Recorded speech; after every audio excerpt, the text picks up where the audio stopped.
After years of Disney remaking their hits from the Golden Age and the Renaissance era, they have finally delved into the more modern hits from the 2000s.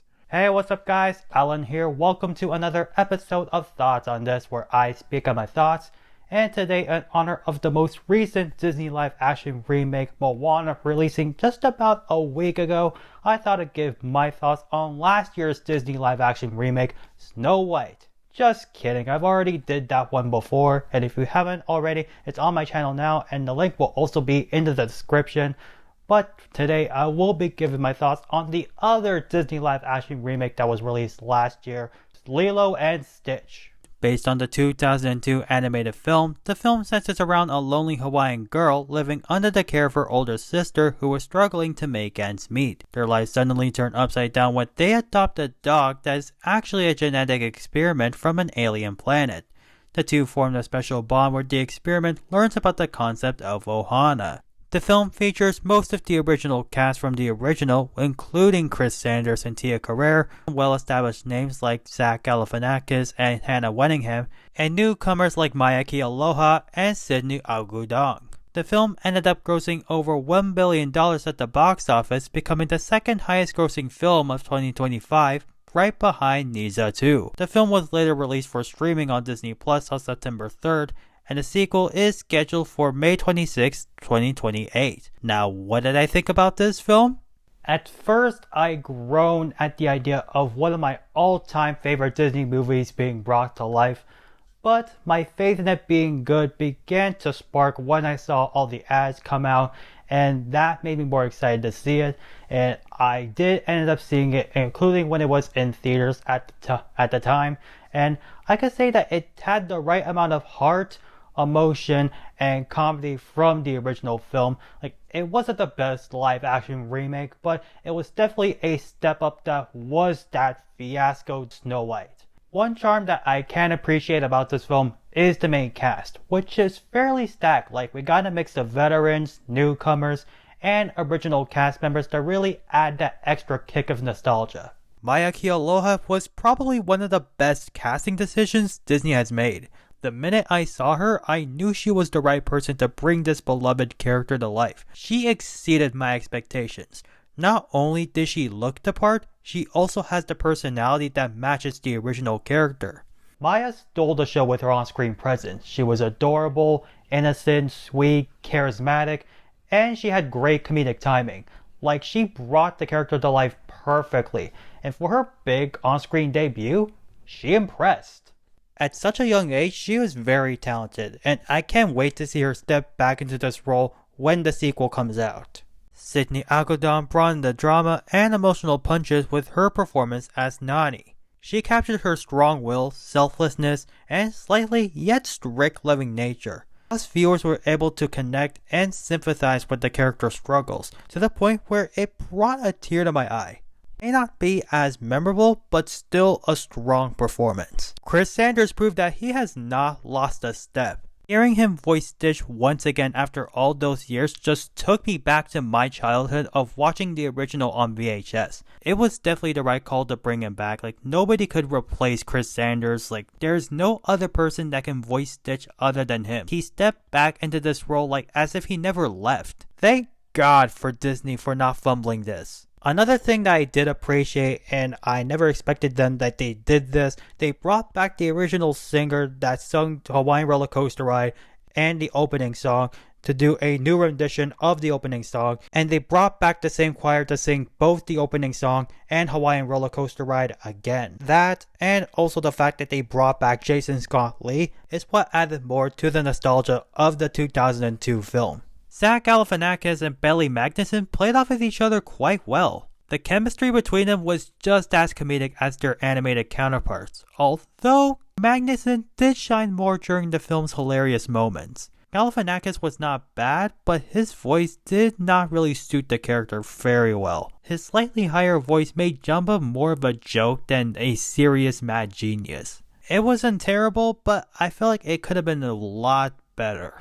Other standouts include Hannah Waddingham, Courtney B. Vance, and Tia Carrere, who was brought back from the original film, but this time as a new character. Another charm I can appreciate about this film is the relationship between Lilo and Nani, which was the heart of the original.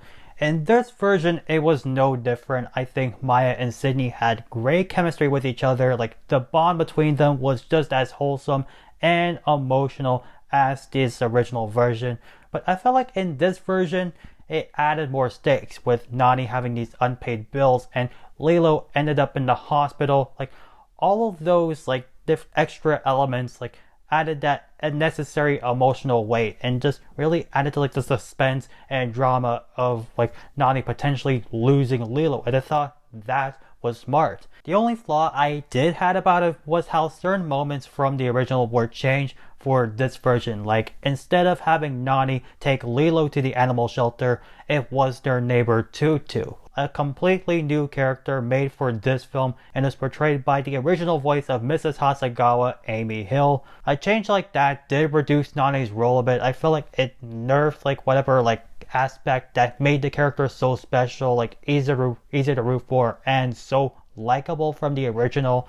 But to me, it wasn't enough to ruin the relationship dynamic between the two sisters. Like, it was still there and it was just as heartwarming. I wasn't a huge fan of the new ending for this film. Like, I thought the original's ending was far more superior, but I was still pretty satisfied with how they kept the themes of family like Ohana intact. Like, it didn't affect those themes, but rather present them in a different way that us fans of the original aren't used to seeing it. It didn't land as hard as the original, but it still did a decent job in capturing the original film's charm. And while the film's plot remains nearly the same as the original, and for the most part it was well translated from animation to live action, I do feel like there were parts where it feels less exciting and less thrilling compared to its predecessor, almost like I was watching a movie released straight to video, which kinda makes sense when you consider the fact that this film was originally meant to be a straight to Disney Plus release, and you could kinda tell like in the quality, in the production design, and let's say like the big but that you could tell that this was very low budget, like especially in the third act. And not having Gantu appear in this film at all made the film's climactic third act lack that rip-roaring, high-thrilling adventure from its animated counterpart. The whole experience to me felt more like a Disney Channel original movie rather than a high-profile blockbuster Disney remake of their animated classic. And the CGI for the alien creatures was a little bit of a mixed bag. Like, for most characters they look fine, but for a couple they look mediocre. I would say the CGI and overall character design for Stitch is one of the ones that were well done. Like, it was a near perfect match to his animated variant. Like, his mannerisms, his facial expressions, it was very well translated to live action. Even though the CGI and character designs for Jumba and Pleakley nearly matched up to their original counterparts, they also look subpar, and I will say that Pleakley looks slightly better. Compared to other Disney live-action remakes, this film did better in adapting their characters from animation to live action. As for the rest of the film's visuals, I thought it did a great job from translating from animation to live action. For the most part, it matched the aesthetic of the original. I thought all the space scenes were very well adapted. I thought it captured that like sci-fi action feel like from like the first few minutes of the original. I guess my only problem is that I felt like it was a little bit too fast paced, but it was just that thrilling. It is almost a shot-for-shot remake with some certain lines that were used. It made the film more nostalgic. And I also like what they did with the underwater shots. Like, I thought it was impressive of how it's executed, and the quality actually looks great. Like, it was very well shot. And even that like 5-second POV shot, that was the most impressive shot like in the entire film. Did the film have its flaws?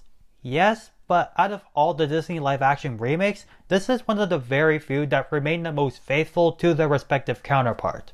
I thought it did a great job in honoring this early 2000s Disney film, like from certain lines to running gags.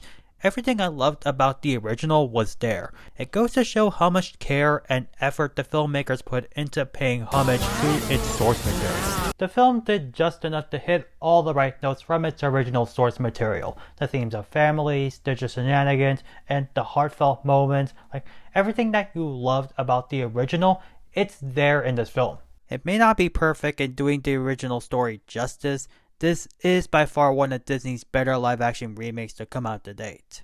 Alright, that sums up all of my thoughts on this film, and if you agree or disagree, let me know down in the comments, and if you haven't already subscribed, that would really mean a lot. That's all I have to say, and I hope to see you next time. Bye!